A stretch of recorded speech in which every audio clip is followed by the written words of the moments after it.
Ah, Snoop Dogg. The laid-back legend who went from gangsta rap icon to your grandma's favorite weed-smoking game show host. One minute he's crip-walking at the Super Bowl, the next he's baking brownies with Martha Stewart and dissing billionaires on Twitter. But behind the gin, juice, and cloud of smoke lies a long trail of lawsuits, awkward feuds, questionable parenting quotes, and Olympic commentary chaos. Buckle up for everything wrong with Snoop Dogg. Sorry to interrupt, but Snoop's been high since 1993, and even he remembered to subscribe. What's your excuse? Ah, thanks. Crippin' ain't easy. While other kids were stressing over high school finals, Snoop was mastering the fine art of gang signs and lowrider diplomacy. His early gang affiliation wasn't just a phase, it was practically his personality for the next decade. Long Beach became the gritty backdrop for his brand of gangsta rap, where shootouts and street cred replaced diplomas and resumes. And boy, did it work! The Crip image sold records like hotcakes, but also came with a few legal hiccups. Snoop turned his street life into platinum albums, but also into public concern, lawsuits, and enough parental outrage to keep Tipper Gore up at night. But hey, at least he never pretended to be wholesome. While most rappers were faking their street past, Snoop was out here living it, with just enough swagger to make the FBI nervous. So, if you're wondering how a skinny teen with braids and a bong became America's most lovable felon, just thank his early internship with the Crips. Real-world experience, baby. Valedictorian of the Trap. While other kids were cramming for the SATs, Snoop Dogg was perfecting his side hustle, selling drugs in the hallways of Long Beach Polytechnic. That's right, before he was rapping about chronic, he was dealing it. And he wasn't subtle. His early resume included getting arrested multiple times for cocaine possession and even spending time in juvenile detention, because nothing says bright future like handcuffs before prom. Instead of joining debate club, he joined the revolving door of the juvenile justice system. This phase gave him real street cred, but also put his actual freedom on ice. And somehow, it only made him cooler. Kids weren't quoting honor roll stats. They were quoting Snoop lyrics while he was out on probation. Let's not forget, this drug-slinging teen would grow up to become a weed mogul. So maybe this was just foreshadowing? If there's one thing Snoop proves, it's that your guidance counselor was completely wrong. Who needs AP classes when you've got a backpack full of dime bags and a dream? A future icon in detention. That's the American education system working overtime. Murder was the case. Because no rapper's rise to fame is complete without a literal murder trial. In 1993, Snoop Dogg was charged in connection with the shooting death of Philip Woldemariam, a rival gang member, in a case that turned the courtroom into an episode of Law & Order Hip Hop Edition. While Snoop didn't pull the trigger, his bodyguard did. It was still his vehicle, his beef, and his moment to shine on the 6 o'clock news.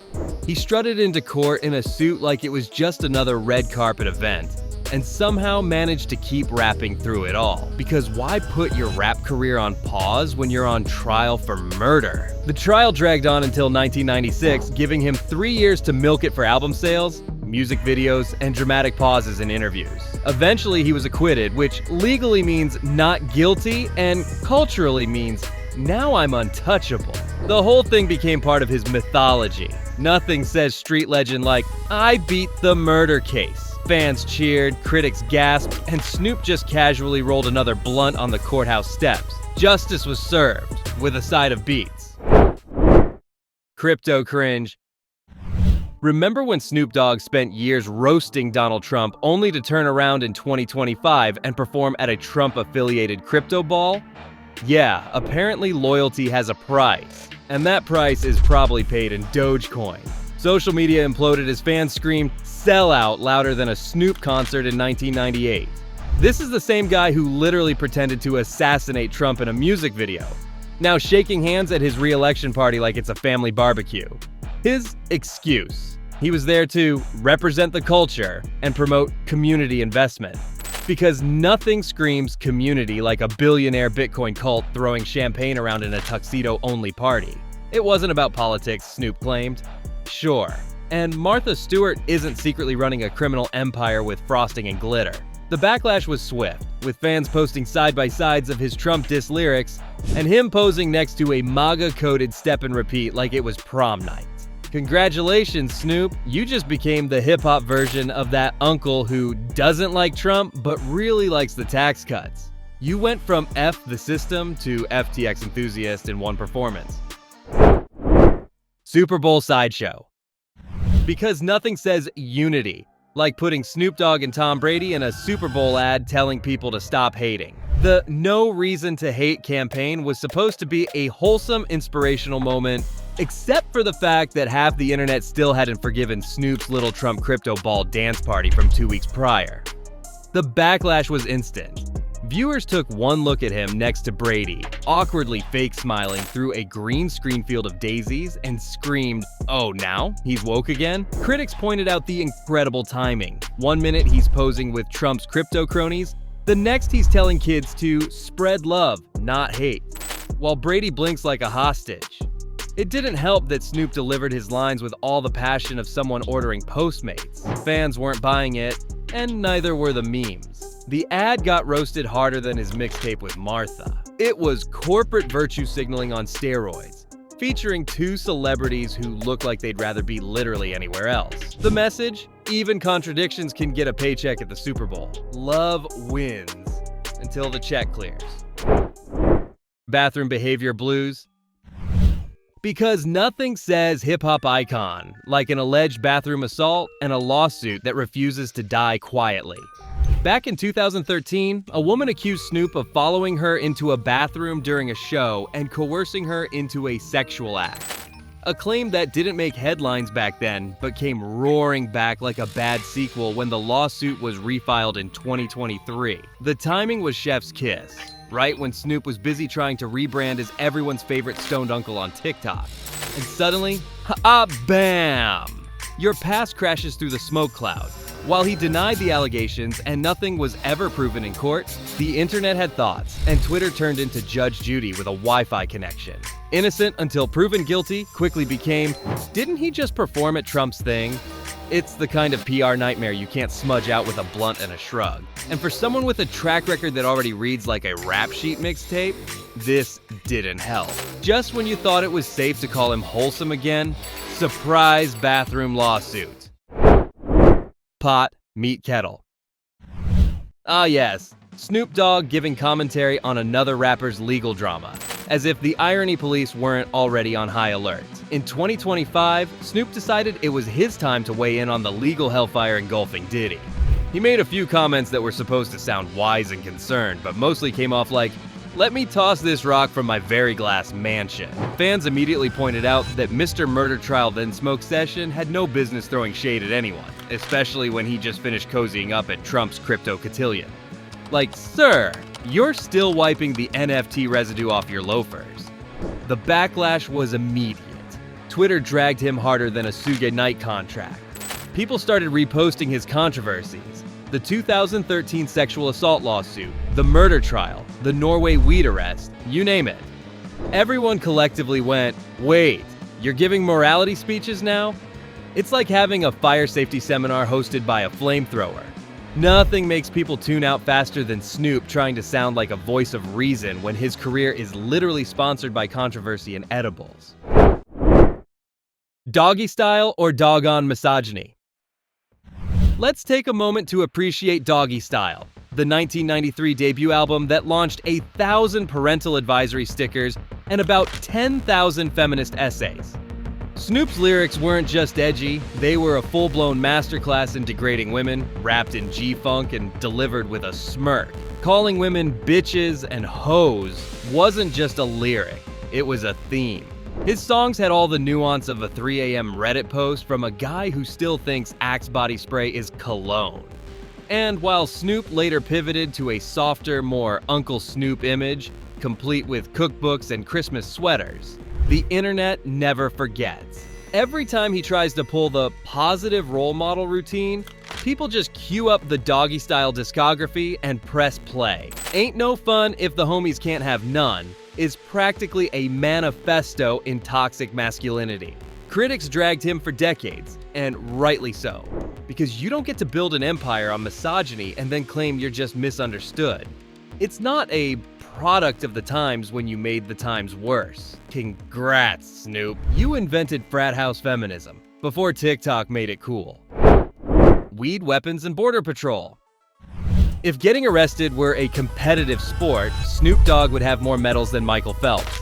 His rap sheet could be printed as a limited edition box set, from carrying illegal weapons to transporting weed like it was part of his rider. Snoop's history of run-ins with the law is basically a highlight reel of what not to do at customs. In 2012, Norway detained him for carrying 8 grams of weed and too much cash. Because of course, he did both. It was like he filled out a bingo card titled, "How to Get Banned from a Country." Let's not forget the early 2000s, when weapons charges kept popping up like Easter eggs in a GTA game. He's been arrested in airports, tour buses, and backstages so often that TSA probably has a personalized "Welcome Back Mr. Dog" banner.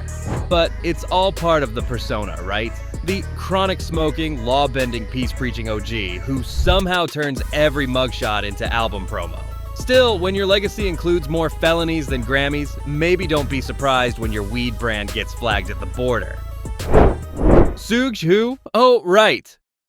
Because no one holds a grudge like a death row veteran with a studio mic and a bruised ego. In 2025, Snoop decided it was time to reopen the Suge Knight vault and drop the most mature, reflective statement possible. A diss track titled "Shut Yo Bitch Ass Up." Yes, really. That's the actual name. Forget years of public tension, lawsuits, and whispered threats. Snoop resolved it all with one long middle finger track aimed squarely at his former boss.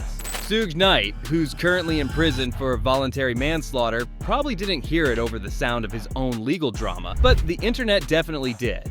Fans were split between "this is iconic" and "wait, aren't you supposed to be a peaceful weed grandpa now?" But Snoop loves a rebrand.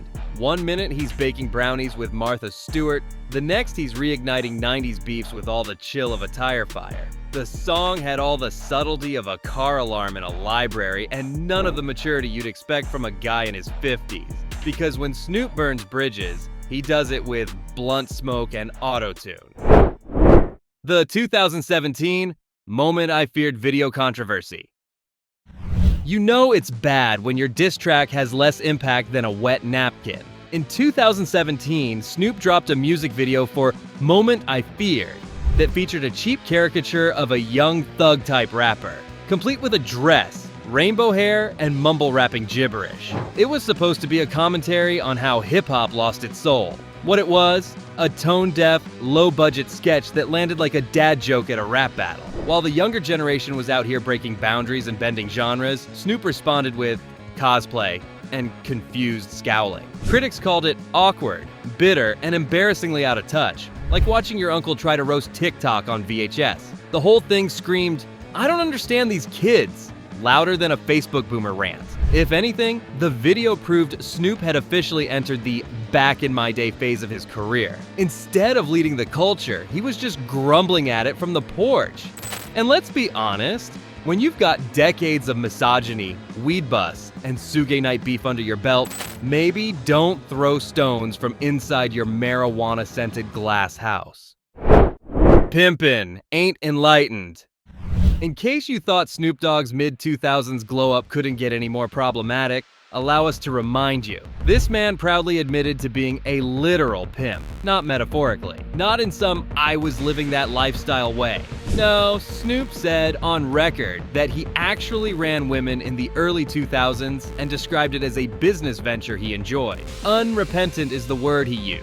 And just like that, the Martha Stewart collapse started to feel real uncomfortable. While the rest of the world was slowly realizing maybe, just maybe, sexual exploitation isn't quirky, Snoop was out here reminiscing about collecting women like Pokemon cards. He claimed the women wanted to work for him because he was famous. So, coercion, but make it consensual. Fans were torn between "bro, that's horrifying" and "it was a different time," which is just code for "we let celebs get away with too much." Nothing like proudly glamorizing pimp culture and then pivoting to children's cartoons and wine ads. It's a brand. And apparently that brand includes being a one-man HR nightmare in a fur coat. Heathrow Dogfight Edition? Yes, the Great Heathrow Throwdown of 2006, because no international trip is complete without turning duty-free into WWE. Snoop and his entourage were denied entry to British Airways First Class Lounge, gasped, and decided to settle the matter with some light chaos. You know, chairs thrown, police involved, airport shut down. Just another Tuesday for the Dogfather. The result? He got arrested and temporarily banned from the UK. Let that sink in. Britain looked at its own history of imperialism and violence and still went, nope, too much. It wasn't just embarrassing, it was peak Snoop, entitled, reckless, and so high on his own legend, he forgot international airports have, like, laws. The footage made him look less like a rap icon and more like a real housewife with a platinum album. And for what? Because your entourage couldn't get lounge snacks and warm towels? Snoop's response was classic denial. He blamed racism and mistreatment, which sure might have been a factor. But throwing fists in Terminal 3 wasn't exactly civil disobedience. Nothing says first class like airport security dragging your posse to jail. Busted in Oslo. If there's one country you don't want to get busted for weed in, it's Norway. Unless you're Snoop Dogg, in which case international law is just a mild suggestion. In 2012, Snoop arrived in Oslo carrying about 8 grams of marijuana and more undeclared cash than a small casino. Customs officers looked at his bag and apparently said, "Sir, really?" He was detained, fined, and given a temporary ban from the country. That's right, Snoop Dogg got kicked out of Norway. How? By doing exactly what everyone expected him to do. It's not like he tried to hide it either. He rolled into customs like he was on a Cheech and Chong world tour. The man practically sweats THC. But Norway doesn't play. They were like, "We don't care how many albums you've sold. Here's your fine, here's the door, enjoy Sweden." And yet somehow, this only added to his legend. Fans were like, LOL, classic Snoop! Meanwhile, Norway's entire legal system was having a mild existential crisis. It takes talent to get banned from the world's chillest country, and somehow, Snoop made it look easy. Crippin' for the cameras. Snoop Dogg's not-so-subtle ties to the Rollin' 20 Crips are basically the worst-kept secret in hip-hop. And by secret, we mean he rapped about it, wore the colors, and threw up signs like it was part of his tour merch. But as he got older, richer, and more brand-friendly, the backlash started rolling in faster than a blunt at a cookout. Critics were like, hey, maybe stop glamorizing a violent gang with a body count while launching a children's cartoon and wine label. Snoop tried to brush it off with the classic, I'm just repping my roots defense. But at a certain point, nostalgia starts to look like glorification. Especially when your idea of community uplift includes grip walking on national TV. His philanthropy work is real, sure, but it also serves as a band-aid on a decades-long branding issue. The duality of man, right? 1 minute he's mentoring youth in Long Beach, the next he's giving shout-outs to the same crew that inspired half his early felonies. And somehow, we're all supposed to nod like that's normal. The man really said growth and gang life can coexist, and then made it fashion. Pay yo, drummer. Because what's a Snoop Dogg album without a little legal drama and a conveniently forgotten paycheck? In 2025, session drummer Trevor Lawrence Jr. slapped Snoop with a lawsuit for unpaid royalties, claiming he never got a dime for his work on multiple tracks. You know, just a minor oversight. Like forgetting your Uber driver exists after he drops you off. After a bit of back and forth, the case was settled out of court, but the damage was done. Fans were like, really, Snoop? You can afford a diamond-encrusted dog bowl but not your drummer's invoice? It's the kind of lawsuit that screams, rich guy forgot how music gets made. For someone who talks about loyalty and respect in every interview, it's a bold move to ghost the guy laying down your beats. And while the settlement details were hush-hush, you can bet the check came with some secondhand weed smell and a my bad post-it. If nothing else, this lawsuit reminded the world that behind every legend, there's usually an underpaid artist holding the snare and a grudge. Baby Daddy Brawl. Leave it to Snoop Dogg to scroll through X at 3 a.m. See a billionaire with 100 kids and think, yup, I'm getting involved. In 2025, he publicly mocked Telegram CEO Pavel Durov for allegedly fathering over 100 children, because that's exactly what the world needed. a rapper turned weed mogul beefing with a Russian tech libertarian over sperm math. Snoop cracked jokes about Durov's legacy project, sparking a bizarre back and forth that had everyone wondering if the timeline was glitching. Durov clapped back with some icy sarcasm, and suddenly we were living in the world's weirdest custody battle with 0 actual children involved. It was petty, pointless, and painfully public. Snoop fans cheered like it was a rap battle. The rest of us cringed like we just walked in on 2 dads arguing at a Chuck E. Cheese. Honestly, who knew paternal overachievement was Snoop's new roast category? In the hierarchy of Twitter roasts, this one sits comfortably between boomer energy and why are you like this? Nothing like a 50-something celebrity tweeting about baby quotas like he's at a fertility roast night. Weed, middle, mood, betrayed. Snoop Dogg launching a weed brand seemed like the most predictable business move in history. Right up there with Gordon Ramsay selling knives or Martha Stewart selling prison memoirs. But in 2015, his cannabis empire took a hit when lab tests revealed that some products didn't match their advertised THC levels. Translation: fans shelled out top dollar for what amounted to artisanal oregano. The betrayal was palpable. It's like getting catfished by your dealer. Twitter went from "I love Snoop's weed" to "Snoop owes me a refund and an apology." Suddenly, the man who built his legacy on getting high became the face of "this ain't hitting." Critics called it misleading, consumers called it disappointing, and stoners just blinked slowly in existential confusion. You know it's bad when stoners get mad. They don't even get mad when they lose their lighter. But here's Snoop, king of the chronic, selling underwhelming pot in designer jars. It's like buying Cristal and discovering it's actually La Croix. Not exactly a vibe, Uncle Snoop. If your brand is built on the quality of your blunt, maybe make sure it actually works. Breakfast of Hazy Champions. In 2025, during an NBC Morning segment that was already one mimosa away from going off the rails, Snoop Dogg casually described his all-American breakfast as gin, juice, and something that sounded like a dare from a frat house. Picture it: citrus vodka smoothie, cinnamon rolls dipped in barbecue sauce, and, just for balance, a weed-infused granola bar. Viewers weren't sure whether to laugh, cry, or check his cholesterol. It was less balanced breakfast and more culinary hallucination. He called it his creative fuel, which is a nice way of saying this is why your uncle thinks the toaster is talking to him. Health professionals collectively facepalmed, and Twitter lit up with memes of Snoop eating gin-soaked waffles while reading the Wall Street Journal. But hey, when you've survived decades of gang beefs, courtrooms, and Suge night, maybe you have earned the right to eat like a cartoon character on mushrooms. Just don't call it American cuisine. We've already got deep-fried Oreos and bacon-wrapped hot dogs. We don't need gin-infused breakfast tacos trying to join the food pyramid. Bologna Crimes Against Humanity. Just when you thought Snoop Dogg's cookbook was a cute little side hustle, he went full culinary war crime with the now infamous mac and cheese bologna sandwich. Yes, you read that right. Mac and cheese for bread, with bologna as the star ingredient. Somewhere, Gordon Ramsay just fainted. The recipe went viral in 2025. Not because it looked good, but because it looked like something a stoned college freshman made during a blackout.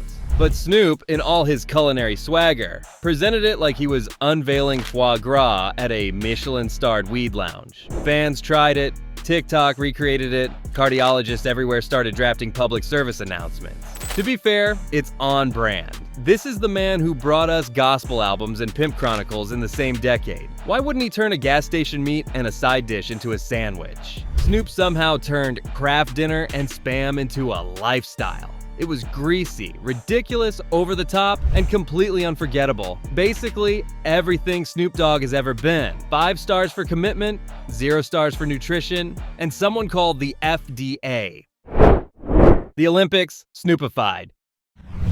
Who thought giving Snoop Dogg a mic at the Olympics was a good idea? Oh right, NBC, the same people who thought Bob Costas with pink eye was a vibe. At the 2024 Paris Olympics, Snoop graced us with stoner play-by-play that included calling synchronized swimmers underwater dancers and butchering athletes' names like they were Wi-Fi passwords. It was comedy gold, until it wasn't. What started as quirky charm turned into full-on, how is this man still talking energy? Mispronunciations? Check. Weird analogies? Check. One moment he's comparing pole vaulting to hopping a fence in the hood. The next he's wondering if fencing is just sword TikTok. Critics weren't thrilled, especially athletes who didn't love having their names butchered by a guy who rhymes dog with fog for a living. Sure, some fans thought it was hilarious, but others said it made a global athletic event look like a weed-themed variety show. And while Snoop's stoned uncle energy usually works, maybe next time let the man narrate a skateboarding event, not the 400-meter hurdles in front of royalty. Blunt force baking. The unholy alliance of Snoop Dogg and Martha Stewart is the culinary crossover no one saw coming. Like if Betty Crocker got a mixtape deal. On their cooking show, Martha and Snoop's potluck dinner party, things routinely veered from lighthearted to, are we still on Food Network? One episode had them making green cupcakes while Snoop casually name-dropped his weed brand between frosting tips. Another involved him pouring cognac into mashed potatoes like it was just another ingredient. And don't forget the innuendos. So many innuendos. Snoop turned every cooking utensil into a double entendre while Martha laughed like she'd been kidnapped by the world's chillest gang member. The vibe was half cooking show, half Adult Swim sketch, and somehow America couldn't look away. But let's be honest, it was also painfully awkward at times. Watching Martha explain souffle timing while Snoop says, "We gotta let it get high in the oven," made it feel like a PTA meeting gone rogue. It was entertaining, yes, but also the culinary equivalent of mixing Pop Rocks with champagne. Chaotic, bubbly, and probably unsafe. Street smarts and sippy cups? Because who wouldn't want their father figure to be a rapper who built an empire off blunt smoke and G-funk? Snoop once proudly said his kids could learn street smarts from his lyrics. And nothing says quality parenting like blasting gin and juice at family breakfast. Yes, the man who rhymed laid back with mind on my money thinks his music is an educational resource, in the same way GTA is a driving school simulator. And while it's hilarious in a my dad is cooler than yours kind of way, let's not pretend Snoop's lyrical curriculum included algebra or conflict resolution. His brand was built on partying, pimpin', and puff puff passin'. So unless the life lesson is don't get caught, maybe dial back the parenting pride. Look, it's fine if you want to be the cool dad, but maybe don't use your 1993 weed anthem as a teaching tool. Unless, of course, the goal is to raise a future SoundCloud rapper with a C- GPA and a killer rolling technique. In that case, Snoop's your guy. Just don't ask him to help with homework unless it's rhyming gin with sin. Beef with Bill, extra well done. Snoop Dogg versus Bill O'Reilly was the culture clash we never asked for, but definitely deserved. O'Reilly, in Peak Fox News mode, once declared Snoop a national menace, aka a gangster rapper poisoning the minds of America's children. Meanwhile, Snoop clapped back the only way he knows how. Interviews, lyrics, and enough eye rolls to power a wind turbine. It was like watching a church deacon fight a cartoon weed cloud. O'Reilly called for boycotts. Snoop called him boring.